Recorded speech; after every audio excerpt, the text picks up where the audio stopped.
Yo te diría que el punto de inflexión y de crecimiento importante vino con una de las innovaciones más importantes que pudimos realizar, que fue luego de una reunión, recuerdo, con una autoridad del país en ese minuto, nos preguntamos si es que esto de emprender e innovar se podía enseñar jugando. Si el juego uno lo trae y lo pone sobre la mesa y dice, es interesante, me divierto, mi curva de aprendizaje es no tan compleja. Mi disposición a hacerlo es total, grandes y chicos. Entonces, ¿por qué no creamos? En realidad la pregunta fue, ¿por qué no creamos y se podrá crear un juego?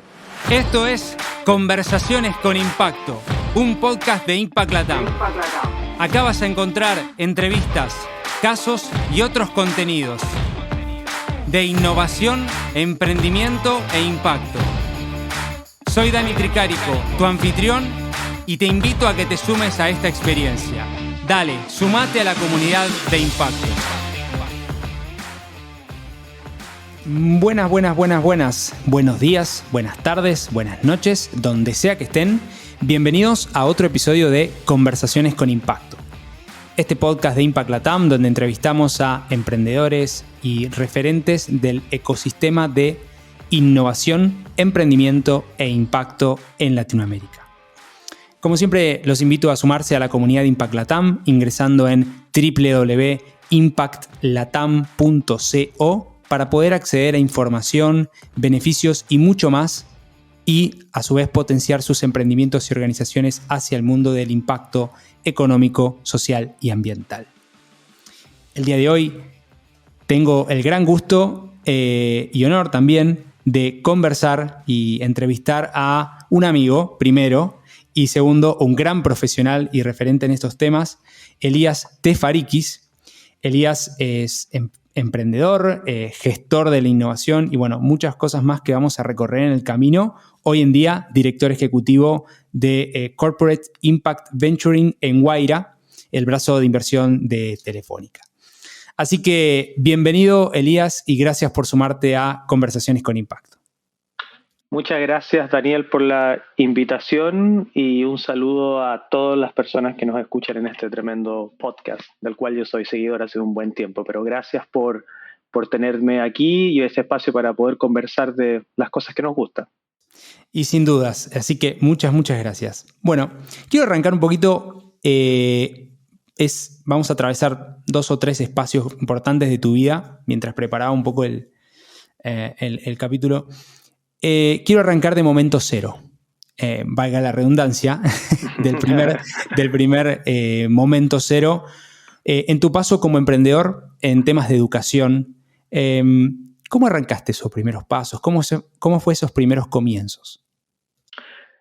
Muy desafiantes, pero con esta ilusión que te llena el cuerpo y el alma de decir, quiero hacer algo distinto, quiero hacer algo que me llene, quiero hacer algo que sea un aporte para otras personas y que no tengo muy claro cómo realmente se hace ni cuál será el paso a paso, pero teníamos muchas ganas de hacer algo que llegara a las personas.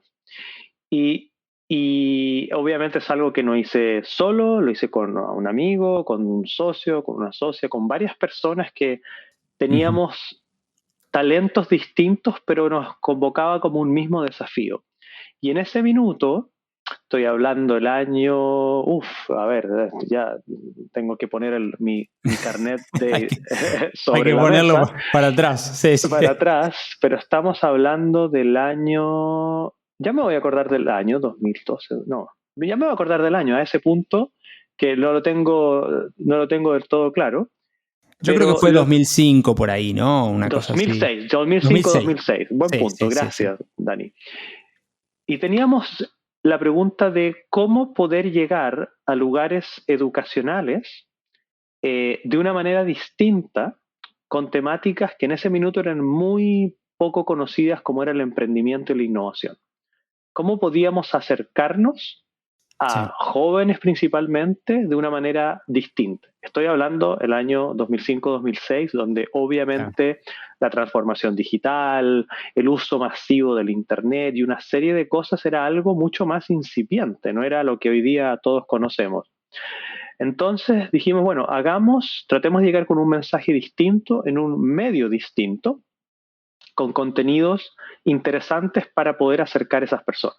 Y creamos una revista que se llamaba Momento Cero, al igual que el nombre de la empresa, y que lo que buscaba era acercar de una manera distinta en términos de contenido y diseño, contenidos interesantes para estas personas.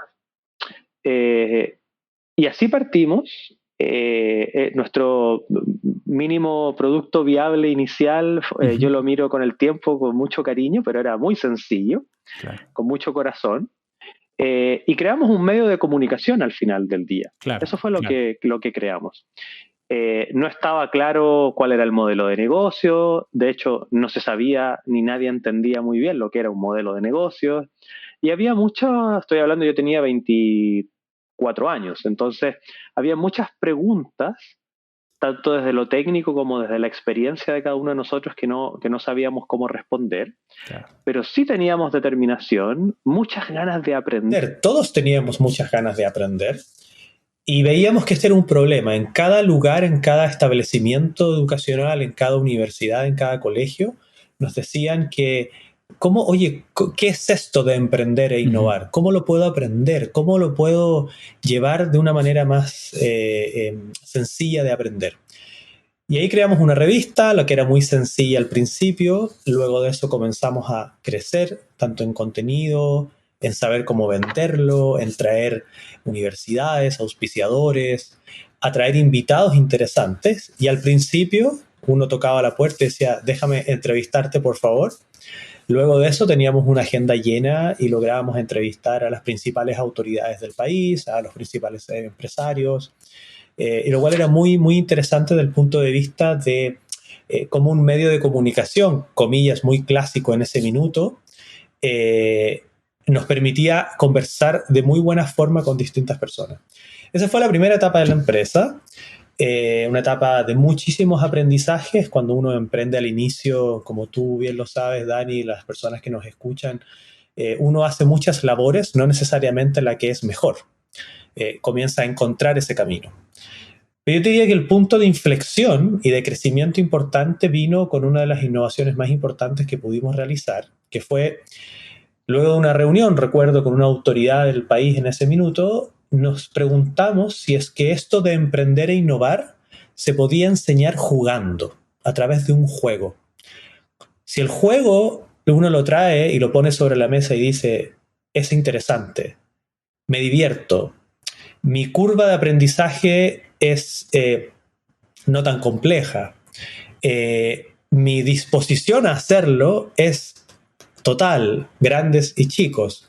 Entonces, ¿por qué no creamos? En realidad la pregunta fue, ¿por qué no creamos y se podrá crear un juego de emprendimiento e innovación que te enseñe? Y ahí comenzó un camino que para tener el producto listo tomó casi 2 años, fue bastante largo, pero que fue muy interesante porque era desarrollar un producto que nadie realmente sabía hacer. Uno tiende a creer que hacer un juego es algo muy sencillo, porque traes a tu recuerdo el dado o el Monopoly o alguno de esos. Bueno, el argumento que siempre ocupábamos, porque la gente nos decía, esto es como un Monopoly. Nosotros les decíamos, bueno, no, porque el Monopoly primero es un dado el que elige por ti. Tú no piensas realmente una jugada, es un juego de suma cero. Si me sale 5 gané, si me sale 4 perdí, pero no es por tu talento, no es porque tú fuiste hábil en reconocer las variables o en mirar al otro jugador o algo de esas características. Entonces teníamos que crear un juego que fuera un juego donde las decisiones y la estrategia, no el azar del dado, pudiera en el fondo enseñarte ciertos elementos. Y luego de eso, traerlo y conceptualizarlo como algo que fuera, uno, entretenido. Si alguien juega un juego que no es entretenido, el producto está muerto de inmediato. Totalmente, ¿no? Absolutamente. O sea, no tiene. Sí. Es como ir a un buen restaurante con un buen chef y la comida es mala. Nadie más va a ir. O sea, no tiene ningún sentido en el fondo. Exacto. Ahí quería compartirte en base a lo que vas compartiendo, ¿no? Y lo que vas diciendo. A mí me encantan, yo soy un apasionado de los juegos de estrategia, ¿no? Desde chico, videojuegos mayormente, ¿no? Qué sé yo, desde el Age of Empires, el StarCraft y demás. El otro día hablaba con una persona que tiene una desarrolladora de videojuegos y me recomendó, de hecho, uno. Y ciertamente es como vos decís, mezclar lo lúdico con la estrategia, pero que también no sea entretenimiento, sino que te traigan habilidades, es un desafío fenomenal, ¿no? Y justamente quiero seguir escuchando a ver cómo lo pudieron resolver eso.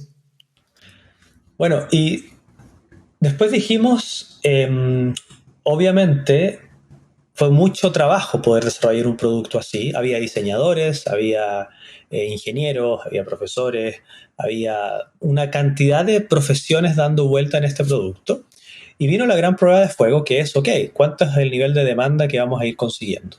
Chile es un mercado pequeño y obviamente uno comienza a entender esto. Y efectivamente al principio la cantidad de personas que querían solicitar un juego así era acotado. No era algo muy fuerte y vino como la primera desazón desde el punto de vista de que hemos creado un muy buen producto, lo vemos muy interesante.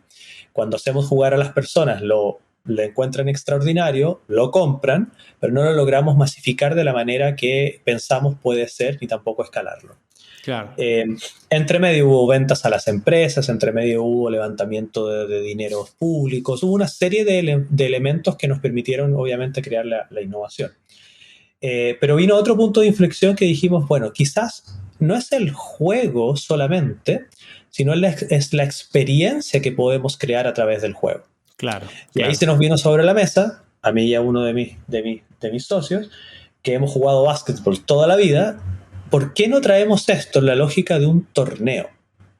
De una instancia donde uno en el fútbol, en el básquetbol, en el voleibol, en cualquier deporte, tienes camaradería, te conectas con las personas, lo pasas bien, claro. Pero en vez de que sea una pelota de básquet como a nosotros nos gustaba, que en el centro de la mesa esté el juego.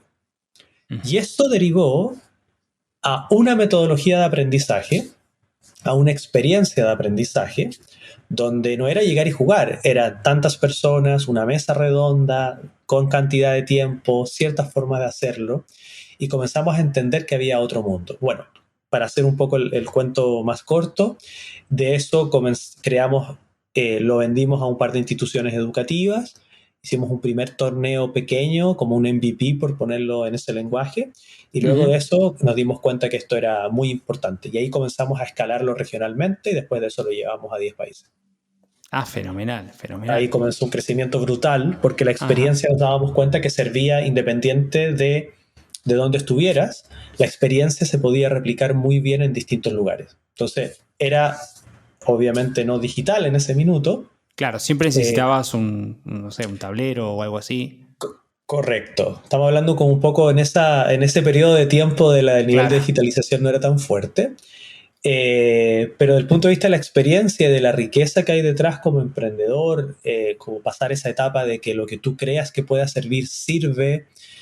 Yo me acuerdo algunos pensamientos, porque había muchos estudiantes de sectores vulnerables, habían profesores, habían también ejecutivos y corporativos. Esto también se aplicaba en el mundo corporativo.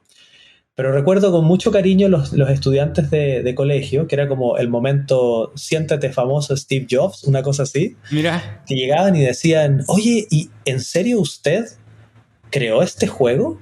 Sí, pues, claro. Era como, bueno, sí, la verdad no que sí. Todavía no es de Hasbro, es nuestro. Claro, es nuestro. No es de Nintendo, se creó aquí. Y decíamos, entonces era muy lindo porque se sorprendía, me decían, oye, vengan a sacarse una foto, él es uno de los que creó este super juego. Entonces era muy lindo porque tú sentías que ellos valoraban y se llevaban un buen momento. Y me acuerdo una bien en particular. Hoy en día, convengamos que hablar de emprendimiento e innovación está en todos los medios, tenemos muchas personas que figuran constantemente, hombres y mujeres que están haciendo cosas interesantes, pero en ese minuto no era algo muy fuerte. Y recuerdo un chico particularmente en una ciudad de Chile que se llama Valparaíso, que me dice, saliendo de la actividad, me dice, yo siempre he escuchado y sabía que después del colegio tenía que ir a estudiar algo, pero nunca pensé que también podía ser emprendedor. Esa, Claro, buenísimo. y yo dije, listo, con esto ya, Está, listo, está pagada la experiencia. pagada. Todo el esfuerzo era muy lindo escuchar a un chico que quizás no tenía todas las oportunidades, pero se dio cuenta de algo que desde el punto de vista como de desarrollo de un país, de cultura, de temas productivos, económicos, sociales, que él se diera cuenta que podía emprender como una alternativa en su vida. Y dije, bueno, esto es precisamente lo que queríamos que una herramienta de ese estilo hiciera. Y a mí me parece primeramente fenomenal y obviamente toda esta experiencia que la resumiste porque fueron varios años. Pero digo, lo difícil que debe ser ponerse a armar un juego, digo, diseñar reglas, diseñar dinámicas que uno quizá se mete y dice, bueno, ya está, alguien las pensó, alguien las diseñó. Digo, ese diseño de experiencia, de servicio, al final del día, lo pensó alguien, ¿no? Desde ahí hasta el punto de vista del impacto. Impacto social en este caso, ¿no? Quizá algo incipiente, inicial, que era como, la inspiración, lograr que otros sepan que existe este otro camino alternativo, que no es el clásico de emplearse, y después de ahí profundizar, ¿no? Pero creo que es lo incipiente, lo inicial, no más bien incipiente, lo inicial sobre esta instancia que me parece fenomenal lo que lograron. Y la pregunta que te hago es, ¿vos creés que se puede enseñar habilidades de innovación y emprendimiento a través, digamos, entiendo que sí, ¿no? Pero a través de lo lúdico y esto en escuelas, sí, digamos? La respuesta es sí. Y la verdad, para ampliarlo, Dani, tú puedes enseñar muchos elementos a través de instancias lúdicas. Si traes el concepto como más depurado a la mesa, es lo que uno tiende a llamar como gamificación. Claro, el utilizar elementos del mundo de los juegos para aprender cosas que en general son complejas en otro tipo de contextos. El trabajo en equipo, la colaboración, la innovación, el emprendimiento, y etcétera. Ahora, que sea un bueno o un mal juego depende mucho ya del producto en sí mismo y de la experiencia que hay. Exacto. Pero de que tú puedes gamificar esas situaciones para el aprendizaje, sin duda alguna. Te llevo un ejemplo actual, real, que quizás tú ocupas o las personas que nos escuchan también, que es Duolingo. Sin ánimo de hacerle más publicidad ¿Le a un vamos a hacer más tremendo publicidad? monstruo. Podemos ir Duolingo, Claro. podemos ir preguntados, que quizá es otra de... ¿no? Sí, exacto. Está todo en función de un juego. Y tiene elementos que son de juego. Entonces te dice, no pierdas tus 100 días seguidos de práctica. O hazle como un high five o un brazo arriba a las personas que están haciendo esta instancia. Todo eso, cuando tú lo llevas a una cultura que necesita un cierto cambio en una organización o a un chico o una chica que quiere aprender a emprender o innovar, son conceptos bien interesantes y son conceptos que obviamente como experiencia de aprendizaje tiende a ser mucho más significativa que una que sea más plana. Ahora, eso no quiere decir que solamente utilizando una herramienta así, por razones obvias, te enseñe todo lo que está en el mundo de la innovación, en el mundo del emprendimiento o en otros puntos. Claro.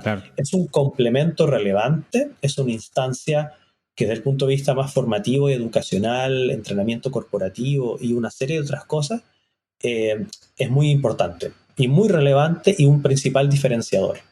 Pero no lo hace todo. Hay otras instancias que también deben estar sobre la mesa. Si tú llevas esto mismo a la analogía del deporte, insisto, que me gusta mucho, cuando uno es un buen basquetbolista, debe marcar, lanzar, defender, hacer buenas cortinas, aprenderte las jugadas, y todo eso contribuye a que tú puedas ser un jugador destacado. En esta instancia era exactamente lo mismo, pero lo que era muy interesante era que no te enseñábamos a emprender o a innovar y sus conceptos relacionados con un plumón, con una pizarra, y decirte, bueno, esto es así o es así, sino que tú lo vivías jugando. Por ende, tu acercamiento era muy distinto y lo sigue siendo, como también es con otras herramientas. No, y me parece fenomenal porque ciertamente mucho se habla de esto de cómo podemos democratizar el tema y accesibilizar en escuelas, desde el kindergarten, digamos, para arriba.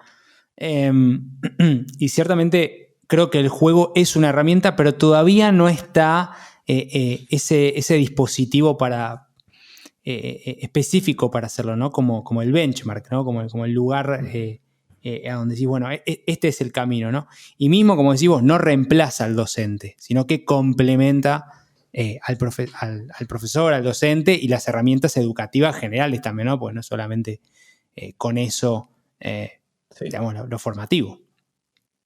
Y puedes llevarlo, incluso hablando derechamente, quizás llevándolo al mundo de la universidad, del mundo de las certificaciones, del mundo más del entrenamiento en educación superior. Sí.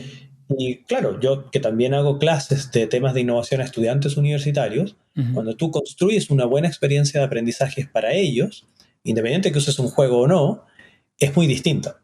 Es muy distinto. Hoy día puedes ocupar una serie de herramientas sin duda tecnológicas, sobre todo en los tiempos de pandemia, que es un poco evidente, pero es cómo tú construyes esa experiencia, también cuál es el resultado que puedes ir teniendo, obviamente. No se trata de que establezcas siempre un circo de clase, por decirlo, no es a ese nivel. Exacto. Pero sin duda alguna, el pensar la mejor experiencia de acuerdo a las personas que tú le vas a enseñar es un tema no menor. A mí me ha enseñado muchísimo, tanto en el mundo corporativo, en el mundo de emprendimiento, en el que sea, y me parece que ha sido un aprendizaje extraordinario y una posibilidad muy grande en mi vida. Sin dudas. Bueno, me quiero meter ya en el segundo tiempo, digamos, de los tres que vamos a ir tocando. Después de Momento Cero vino corregime si me equivoco, el BID, el Banco Interamericano de Desarrollo, ¿no? Y ahí como tu experiencia más hacia lo multilateral, ¿no? Lo público. ¿Qué mayores aprendizajes tuviste de tu rol ahí? Ya una vez después de emprender, te fuiste como a la parte multilateral, a poder fomentar esto, me imagino que en una dinámica, en una capilaridad mucho más grande, Latinoamérica. ¿Qué fue los principales outcomes de eso, no? Mira, yo te diría que lo primero y más divertido quizás de esto es que fue la primera vez que busqué trabajo formalmente. Claro. Entonces, lo primero fue un aprendizaje de cómo encontrar un trabajo en una organización fuera. Y eso fue todo un aprendizaje para mí que yo no lo tenía.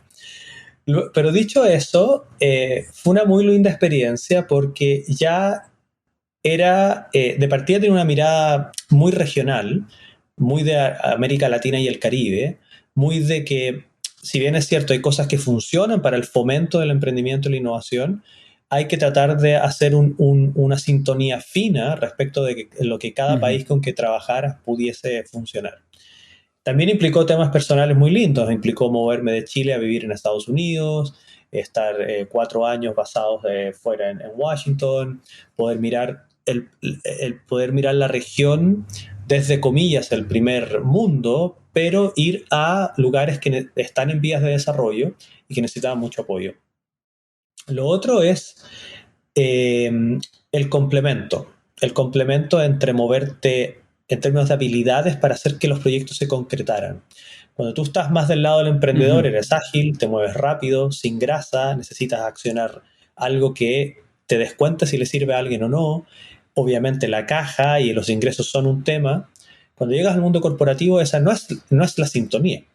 La sintonía es la estrategia, el largo plazo, la reputación, etc. Entonces ahí había dos primeros elementos a poner sobre la mesa, porque yo tenía muy hipertrofiado, por decirlo, el mundo de la agilidad. Porque es muy sencillo. Si no te movías, no generabas ingresos. Si no generabas ingresos, las empresas no se mueren. Claro, sin caja no se mueve la cosa. Punto, se acabó. Aquí la caja no era un problema, en lo absoluto. Había proyectos, había por supuesto que desafíos, urgencias y una serie de cosas que hacer, pero eso, desde el punto de vista de mi aprendizaje en ese minuto, ya era un gran cambio. Lo segundo, y este es otro buen aprendizaje, era de que tú tratabas de que te abrieran la puerta en muchos lados como emprendedor y costaba mucho. Cuando estuve en el lado corporativo, todos los que muchas veces les escribí, que nunca me respondieron, ahora todos me respondían, ahora sí. sin siquiera yo escribirles. Claro, exactamente. Bueno, entonces debo reconocer que me di más de algún gusto haciendo esperar a uno o a otro les respondí rápidamente. Exactamente. Por eso. Pues, después otro aprendizaje quizás divertido. Una institución como un mundo multilateral, yo te diría que si uno lo lleva a una analogía de deportes, es que el emprendedor o emprendedora sabe correr bien los 100 o los 200 metros planos, pero le cuesta correr la maratón, no puede. Claro. Una institución de estas características está preparada y diseñada para correr maratones.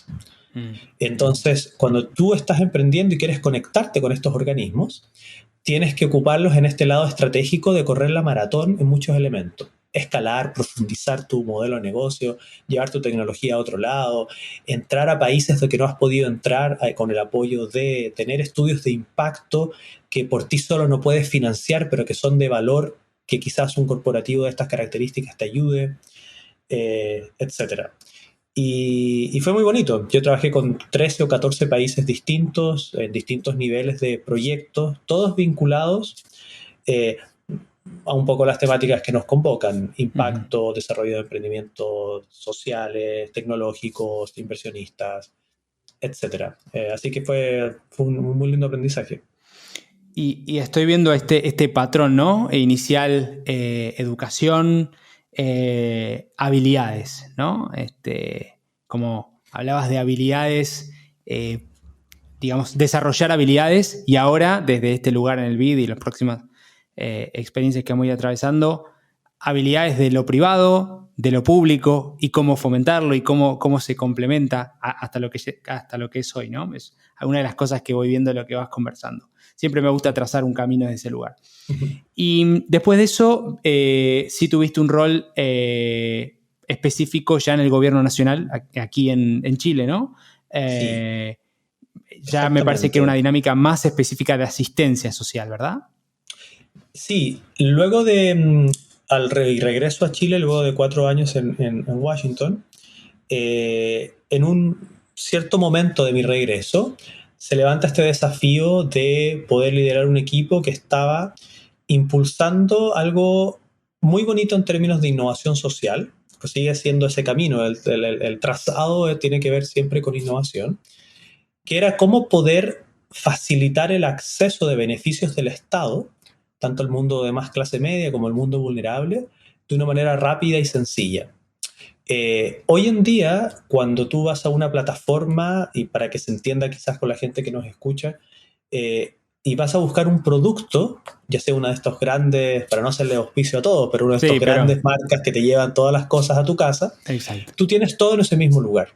Y tú esperas en ese lugar poder, uno, comprar, hacerlo rápido, que te lo entreguen, encontrar opciones que te recomienden, etc. Entonces, la pregunta ahí fue, ¿por qué no hacer lo mismo, pero con un sentido distinto? Ocupemos esas herramientas tecnológicas, pero para poder decirte a ti, uno, usted, dado lo que en Chile se conoce como el registro social de hogares, que es la información del hogar y de la familia en términos de sus ingresos, composición socioeconómica, nivel de vulnerabilidad, etc., ¿qué beneficios podrías optar o solicitar del Estado en ámbitos que pudiesen ayudarte en un momento catastrófico o complejo? Salud, educación, vivienda, etc.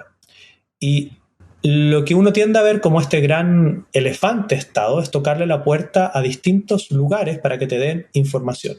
Bueno, hoy día incluso el uso de un celular está absolutamente penetrado en los sectores de mayores, menores o ingresos medios.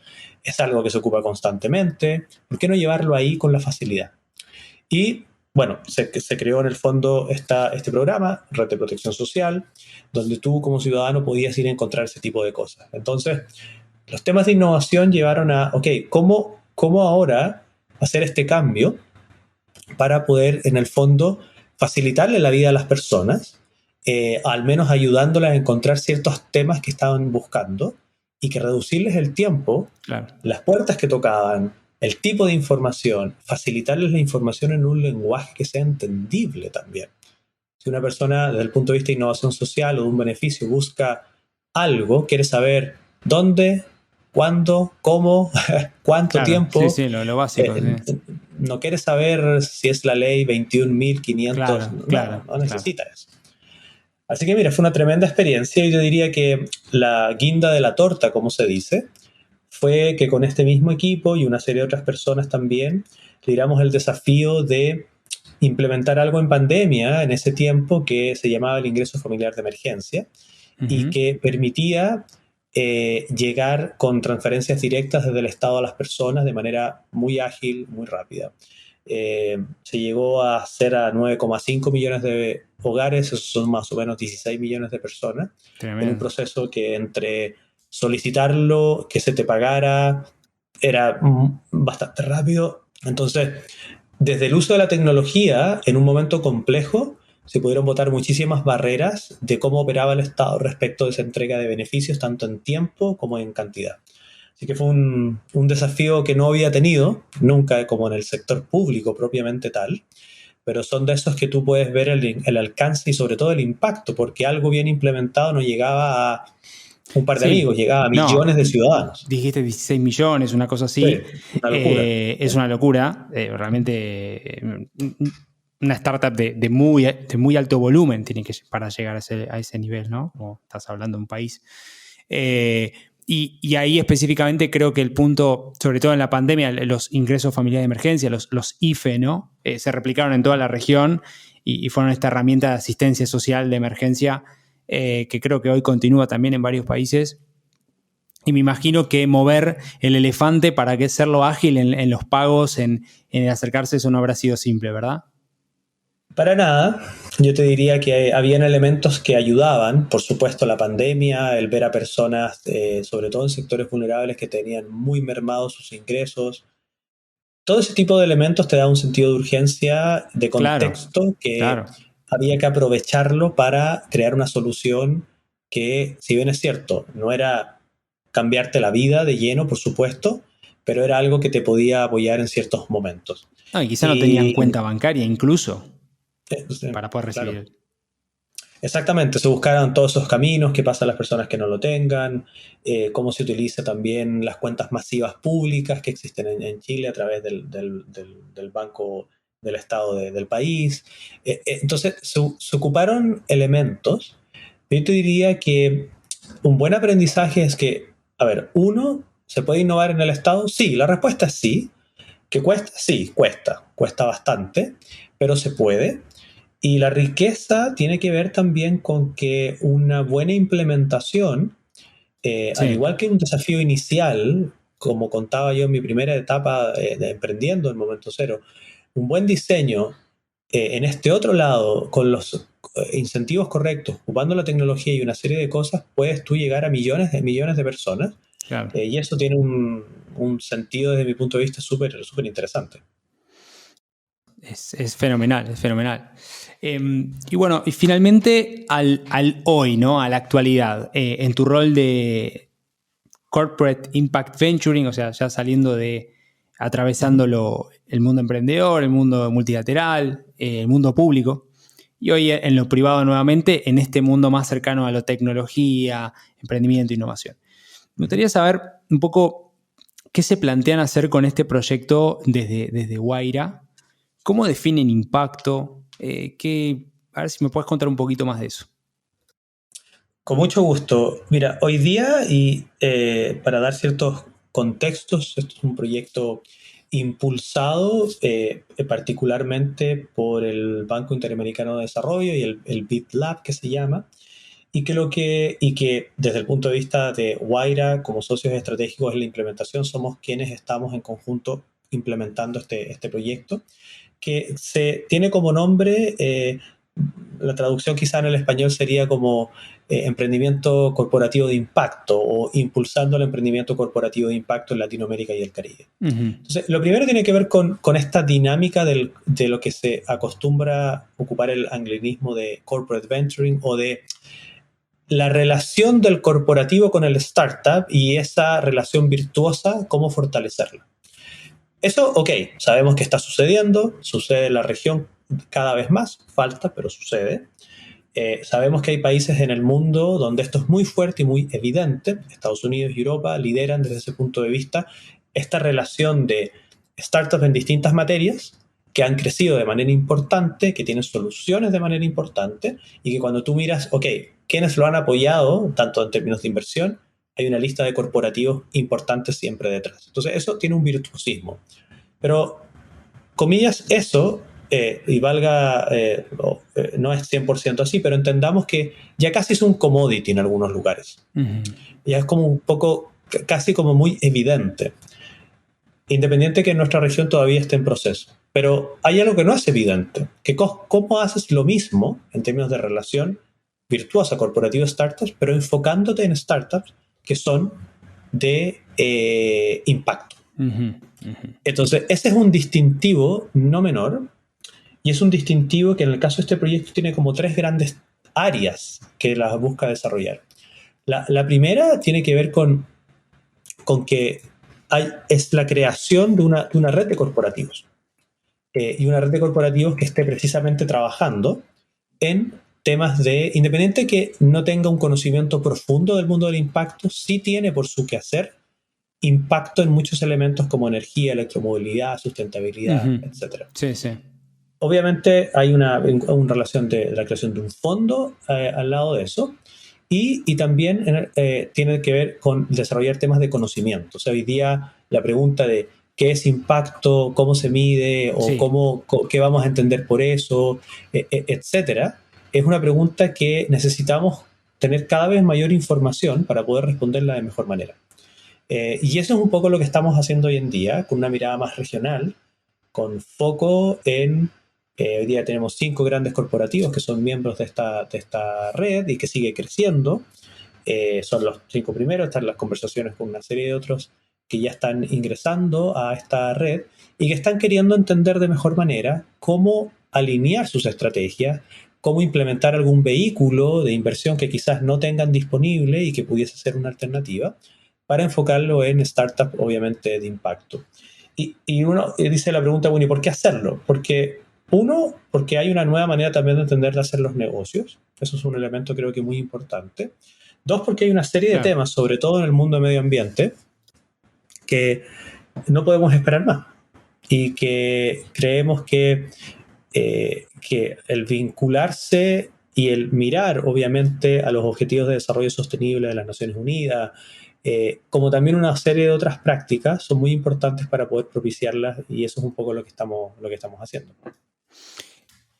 Y retomando un poco la línea de la conversación, ¿no?, que veníamos teniendo, hablábamos de habilidades, de tema de la habilidad educativa, ¿no?, después en lo público, lo privado, lo multilateral.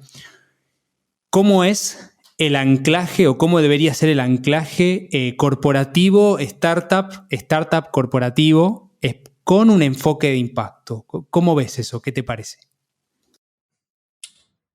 Un primer punto que creo que es como a veces se olvida por lo obvio, es que esa relación requiere en la base una relación de confianza entre ambos actores. Claro. Hay un objetivo en común. Si uno dijera, bueno, ¿cómo vamos a entender estas startups de impacto? Si pudiéramos llevar una definición muy sencilla para que todo el mundo lo entienda, tiene que ver con que son empresas, que en este caso emprendimientos tecnológicos, pensémoslos de esa manera, donde la tecnología está en el centro de su quehacer o de las soluciones, y que buscan solucionar, obviamente, desafíos de distinta índole, medio ambiente, inclusión financiera, otros, educación, brechas digitales, género. Podríamos tener un listado en ese sentido, pero que al final del día, para hacer una definición simple, no académica y no aburrida, apuntan a algo que va más allá solamente del retorno financiero. Claro. Ahora, ¿con esto qué quiero decir? Y esto quizá hay una distinción respecto del entendimiento de algunas personas de que cuando hablamos de impacto hablamos como de solo del mundo de las empresas sociales o de las empresas B. Y mi respuesta es no. Esto va más allá que eso. Hay compañías, probablemente por definición el mundo de las empresas B o emprendimientos sociales que quizás por su definición uno entendería que van hacia allá, pero quizás hay un grupo de emprendedores o ingenieros en cierto lugar que están desarrollando nuevos elementos de energías limpias, donde la obviedad de que es algo social no es tan rápida. Comillas, no podemos dejarla fuera en el análisis que estaríamos haciendo del tema del impacto. O sea, este distintivo, si eres social, si eres B, si eres lo otro, es relevante, por supuesto que es relevante, pero no es el distintivo fundamental para saber si eres una empresa de impacto o no, en el fondo. Eso es como un primer, quizá elemento conceptual que cuesta sacar a veces de la conversación, pero que yo creo que es importante mencionarlo. Y otra cosa también que no es menor es que el impacto también tiene que estar dado en hacer bien lo que la startup está diciendo que hace. Me explico. Y eso también tiene que ver con un elemento financiero. Para que esta empresa pueda continuar haciendo el bien en un tema energético, en un tema de inclusión digital, en un tema de brechas de acceso a salud, de digitalización, de cuántos otros elementos uno pudiese pensar, tiene que estar ese negocio andando bien. Tiene que estar esa solución llegando a las personas, tiene que estar traccionando, tiene que estar generando satisfacción, etcétera. No puede tener como un tratamiento paralelo o de variables no vinculadas a un negocio, insisto, donde no sea la principal el retorno financiero o la única para decir que está haciendo las cosas bien, en eso estamos de acuerdo, pero tiene que estar sobre la mesa. O sea, tiene que estar sobre la mesa porque al final del día es una startup de impacto, que es una empresa, y que esa empresa tiene que funcionar para poder precisamente llevar la solución, escalarla, expandirla, etc. ¿Y cuál es la visión que vos y que el equipo tienen respecto de este punto? O sea, al final del día, hoy me imagino que hay una parte de sumar muchos socios corporativos, después de empezar a hacer matchmaking con startups, pero si me decís que yo en 5 años, ¿hacia dónde va esto? ¿Hacia dónde lo quieren llevar? Buena pregunta. O sea, uno de los primeros quizás elementos, porque el más obvio quizás tiene que ver con que con conectar estas grandes empresas de Latinoamérica y el Caribe con startups de impacto. Eso es como lo primero. ¿Dónde queremos? Y la visión de esto es que en el fondo esta sea una red de colaboración, de innovación, una red de donde la relación de los startups y los corporativos en temáticas de impacto se dé de manera más fácil, se dé una conversación de valor respecto de cómo apoyarte para escalar, y donde tú también puedas aportar, poniéndole como la lógica más de bien público, al ecosistema de emprendimiento e innovación de estos distintos países y de la relación que se da entre estos corporativos y los startups. Hoy día sabemos que hay una problemática que tiene que ver con cuesta que estas startups escalen a otras también. Entonces, ¿por qué no vincular elementos que te pueden facilitar esa instancia con valores que creemos que son importantes? El trabajo en conjunto para definir desafíos, para solucionar esos desafíos que existen. El tener obviamente una red de corporativos siempre es un elemento diferenciador por el músculo que tienen y por la capacidad que te pueden dar, etcétera, en el fondo. Y es también porque teniendo algunos números como a la mesa, uno pudiese decir, cuando uno mira como los elementos de reportes de impacto que hemos podido levantar, es que nos damos cuenta que en la región hay solo un 16% de las empresas grandes que tiene algún mecanismo de corporate venture. O sea, es acotado. Solo 16% de las grandes empresas de Latinoamérica. Exactamente. Wow, frente, o uno tenerlo por el otro lado, si uno mira como estas empresas del Fortune 100 o del Fortune 100, 75% de las empresas de esta lista tienen mecanismos de inversión en startup. O sea, uno dice, bueno, hay algo ahí. ¿Por qué no se está dando? Y no se da por varias razones. A veces porque no hay un puente creado para que esa conversación se cree. Ya, esta es una visión de un puente estratégico donde obviamente queremos que las corporaciones y los startups hagan negocios, se junten, se potencien, pero también que desde la perspectiva del bien público esto permee a otras corporaciones para entender que ahí hay un valor estratégico muy importante. Hoy día, probablemente los que estamos en esta industria lo encontramos más que obvio que eso es así, pero hay lugares o mercados más incipientes o países en vías de desarrollo donde estas conversaciones cuesta más que se dé. Y esto queremos que contribuya a hacerlo. tener grandes corporativos en la mesa, tener instituciones muy relevantes en este tema de desarrollo, como un BID o como un Guaira Telefónica, por supuesto que aportan a que haya credibilidad y que haya también elementos metodológicos y técnicos que te permitan hacerlo. Me gusta esta analogía del puente, ¿no? El puente genera encuentro y además también genera conversación y bueno, parece que es muy acertada. No sabía el dato, la verdad que interesante aprenderlo, es realmente minúsculo y también se ve evidentemente, ¿no? Que empresas que quieren hacer cosas quizá no saben cómo, quizá no tienen el vehículo. A lo que te iba a preguntar es, cuando hablas de vehículo, ¿puede ser desde un programa de emprendedores hasta la inversión o específicamente de inversión? Es el camino que existe, o sea, bien. Es un abanico amplio porque también nosotros entendemos que es difícil llegar a cambiar la estrategia de un corporativo que, por ejemplo, decide apoyar a una startup de tal manera, ya sea, no sé, involucrándolo en su cadena de valor, solución, en su cadena de valor. Pero hay otras que tienen como tesis que o no quieren invertir o no pueden invertir o les es muy complejo. ¿Por qué obligarlos a hacerlo? O sea, pueden ocupar un rol de valor importante en esta lógica de integración y de resiliencia, etcétera, en el fondo. Entonces, no hay como un mandato a que sea de esa manera, porque sabemos que la red tiene que operar con las competencias que le sea posible también, pero poner ese valor, sea invertir o no invertir, a la disposición de una red que está mirando de manera más global y que puede ir a scoutear o a buscar, buscando la palabra más correcta en español, estas soluciones, también tiene muchísimo valor. Y otra cosa también que no es menor es que también acá hay una mirada de desarrollo más de largo plazo respecto del rol que cumple la innovación en el desarrollo en el fondo de los países. O sea, yo creo que ese es un elemento que es muy importante y que no debemos obviarlo en el fondo. Cuando nosotros miramos la región, ¿dónde se hace la innovación o dónde está la empresa corporativa grande? No es la que lo lidera. Lo que los lidera al final del día, desde el punto de vista de quienes ocupan los recursos para poder generar esas innovaciones, están las universidades, están los emprendedores. Falta, por supuesto, que esa relación de manera mucho más fuerte.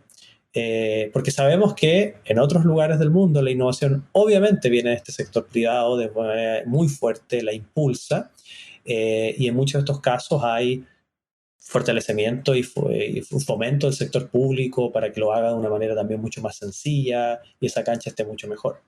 Entonces hay de esa visión también. Ustedes quizás van a estar mirando, y cuando puedan buscar la información de lo que estamos haciendo, se van a dar cuenta que también hay desafíos orientados a que se encuentren startups mirando de esta manera, un poco en base a lo que la red está impulsando. Me parece, la verdad, que una necesidad muy concreta de potenciar, desarrollar el ecosistema de impacto y también el encuentro, que no sucede de una forma tan lineal, si bien hay un montón de espacios, de eventos y cosas, pero que de alguna manera no termina de suceder muchas veces, ¿no? Como este encuentro, ¿no? Empresa grande, quiero hacer cosas con emprendedores, y emprendedores no se terminan de encontrar por diferentes incentivos, por falta de un champion interno en la empresa, bueno, diferentes cosas que me parece que este programa que vos liderás, y ciertamente con foco de impacto económico, social y ambiental, van a poder desarrollar.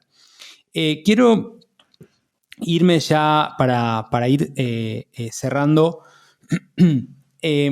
Una pregunta que siempre hago es si tenés algún libro, película, serie que te haya influido mucho a vos, puede ser en los 2 últimos años o más de 2 años que venimos de pandemia, o en la historia o actualmente, que quieras compartir con el resto de la audiencia. Uy, buena pregunta. A ver,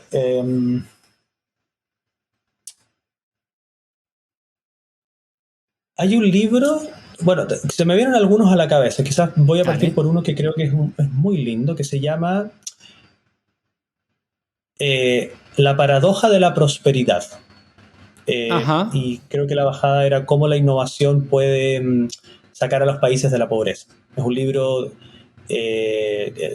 su título original es en inglés, se llama The Prosperity Paradox, y es de un autor muy conocido que falleció de Christensen, ¿no? De Clayton Christensen. Exactamente, exactamente. Ese libro diría que es extraordinario para entender el impacto de la innovación en el desarrollo y sobre todo desde el punto de vista de la pobreza, cómo colabora en una serie de elementos para que esto pueda salir y cambiarse. Es un muy lindo libro porque tiene ejemplos de distintas cosas que diría yo que son súper interesantes y que a mí me han hecho mucho sentido. Otro... Sí, bueno, pero quizás la lista va a ser... Sí. Bueno, pero si querés un top sí, un top 3. Este es un muy lindo libro. Otro libro que a mí me pareció muy lindo en su minuto, que se llamaba el Banco de los Pobres, de Grameen Bank, este libro sí, el de Yunus, de Grameen Bank. El de Yunus, Banker to the Poor, creo que es. Banquero de los pobres. O así. Muy linda la historia, quizás en otro contexto del mundo donde quienes nos escuchan quizás no es tan evidente.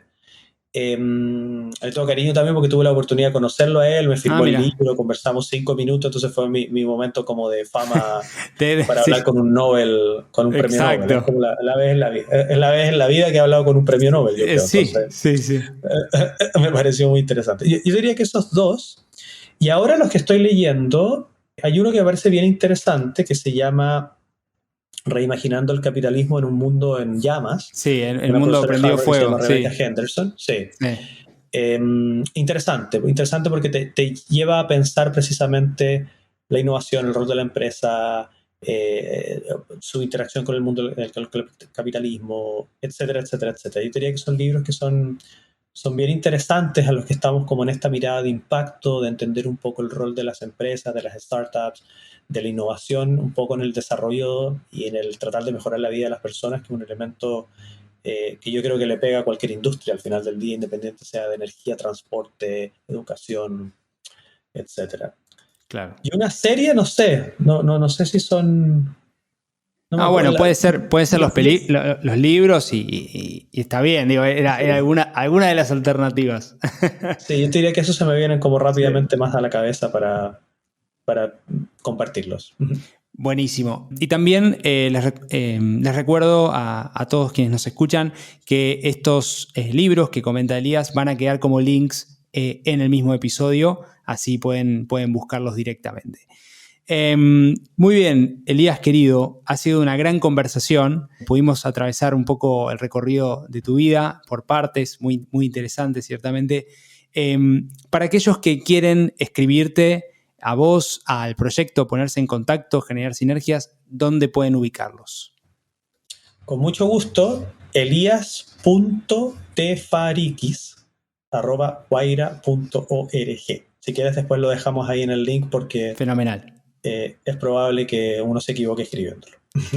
Bueno, ahí también tenemos el mail de Elías, también el LinkedIn lo pueden encontrar como Elías Tefarikis, y Guaira es con Y, WAYRA,